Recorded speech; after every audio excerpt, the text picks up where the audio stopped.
I struggled with whether to say this here, whether it's my place. I'm just going to say it. Colorado state legislators are preparing to roll back government transparency again. A slowdown in releasing public records. They've carved out a special exception for journalists. That shouldn't lead journalists to be silent on this.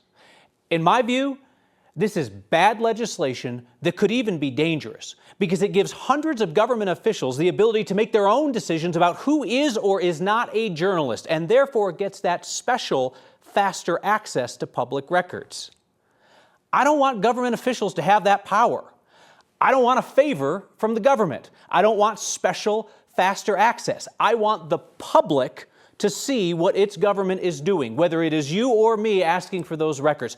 We both have the same right to them. That's why they're called public records. This bill is supported by powerful interests, basically a ton of agencies that have to release public records and say that they get too many of these requests. 55 lobbyists have registered in support of this bill. 2 have registered as opposed.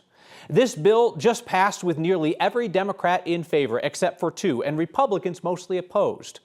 They're now preparing to override Democratic Governor Jared Polis's veto of the bill. He tried to kill the bill, saying he was concerned about rolling back transparency and allowing government to pick favorites in terms of who is a journalist. I agree with the governor on that. But there's plenty that I disagree with the governor on, and journalists should not be in a position to be asking for approval or favors from government officials. I don't want any government official to have a law allowing them to play favorites with public records. I don't want anybody put into the slow lane for public records requests, journalist or not.